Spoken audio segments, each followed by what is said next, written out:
Kalian punya budget 8 juta dan lagi nyari HP yang bisa ngapain aja?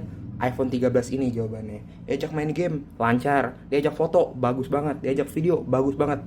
Diajak gengsi-gengsian, masih oke. Karena nih liat, bobanya tuh udah miring gitu ya. Bobanya dan lebih gede juga gitu. Nah, di video kali ini gue bakal bikin video tentang apakah masih layak untuk membeli iPhone 13 di tahun 2024. Yang mana iPhone ini tuh umurnya sudah hampir 3 tahun gitu ya. Apakah masih layak dibeli? Kalian nonton video ini sampai habis. Dimensi dari iPhone 13 ini adalah 146 dikali 71 dikali 7 mm gitu ya. Dan beratnya ini cuma 174 gram gitu. Dan di depannya itu ada pelindungan Corning Matte Glass dan belakangnya juga Corning Matte Glass dan ini bingkainya ini aluminium gitu ya. Dan ini HP ini terdapat sertifikasi IP68 di mana HP ini bisa dibilang anti air. Beralih ke tampilannya. Jenis layar dari HP ini adalah Super Retina HDR OLED dengan dukungan HDR10 Dolby Vision dan bisa mencapai kecerahan maksimum di 1200 nits gitu ya.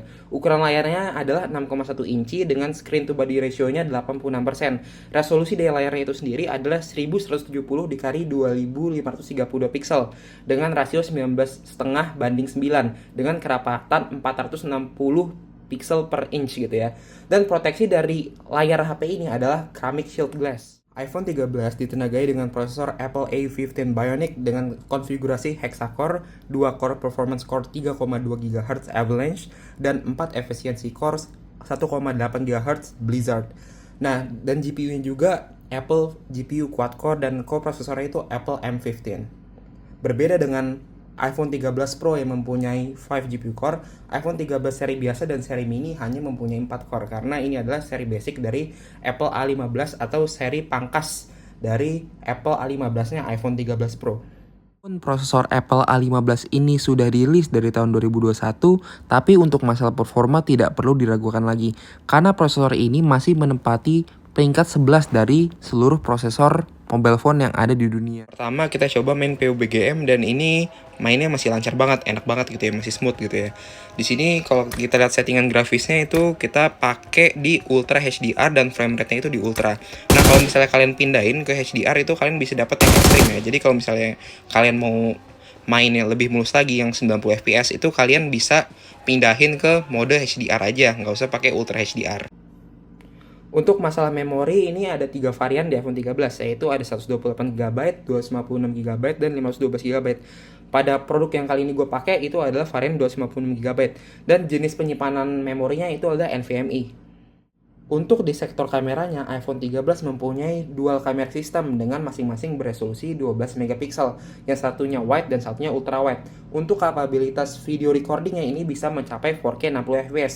Begitupun di kamera depannya. Kamera depannya juga beresolusi 12 megapiksel dan bisa merekam video 4K 60 frame per second. Adalah contoh foto dan video yang saya ambil menggunakan iPhone 13.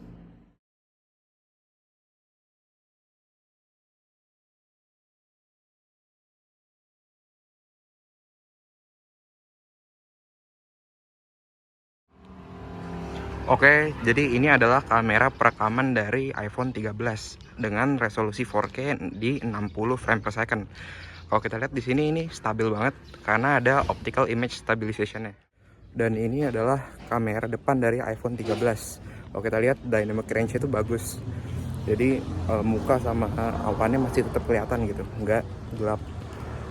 Lihat, balik lagi sono, awannya masih kelihatan. Jadi lumayan oke lah. Bagus gitu hasilnya.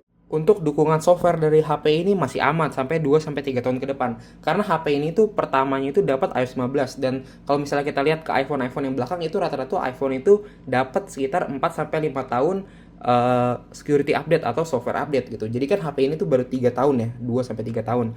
Jadi ya kalau misalnya ditanya masih aman gak sih buat pemakaian jangka panjang? Saya bilang masih aman untuk 2-3 tahun ke depan. Untuk masalah screen time emang nggak terlalu gede-gede banget. Kalau iPhone ini tuh gue rasa nggak bisa untuk nyagupin kebutuhan gue sehari-hari. Kayak kalau misalnya pagi dicas itu pasti sorenya harus dicas lagi gitu. Karena ya tergantung pengguna masing-masing. Karena gue kadang-kadang suka main game, suka aktif gitu, buka TikTok, scroll TikTok, dan mungkin itu bisa mempengaruhi nilai dari screen on time gue. Tapi gue ingetin screen on time itu bisa jadi patokan tapi nggak akurat banget. Jadi kalau misalnya kali ini sih tergantung kebutuhan kalian lagi gitu ya. Kalau misalnya gue sih nggak masalah punya HP yang SOT-nya tuh nggak tinggi atau ngecasnya 2 kali nggak masalah. Soalnya ini juga HP-nya kan gue beli bekas gitu. Jadi pasti performa baterainya tuh nggak sebagus kayak iPhone 13 baru. Dan ingat gue beli iPhone ini tuh untuk kepentingan review dan gue pakai bentar. Nanti kalau misalnya udah gue ada duit lagi ya ini HP gue jual, gue beli HP yang lain gitu. Jadi ya bisa jadi pertimbangan buat kalian. Kesimpulan dari video ini adalah jika kalian ingin gaming lancar, kamera bagus, ingin menggunakan ekosistem Apple, bisa foto di cermin Starbucks, dan bisa merasakan kebanggaan memakai Apple, kalian cocok untuk membeli HP ini. Tapi kalau misalnya kalian ini nggak suka HP yang baterainya kecil, nggak suka HP yang layarnya kekecilan, atau kalian nggak berani beli HP bekas dan suka mendang-mendingin HP orang, dan senang download aplikasi bajakan, nah saran saya kalian jangan beli HP ini karena HP ini tidak cocok untuk kalian. Jadi menurut saya kalau misalnya kalian punya 8 juta, ini adalah salah satu pilihan yang tepat untuk membeli iPhone 13 second. Oke, sekian dari saya. Terima kasih udah nonton video saya.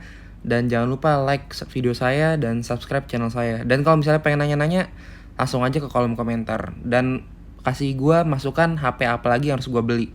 Terima kasih semuanya. See you in the next video. Thank you semuanya. HP ku iPhone. HP kalian apa? Vivo ya? BTW itu iPhone berapa ya? Sorry banget 7 plus kalau iri bilang.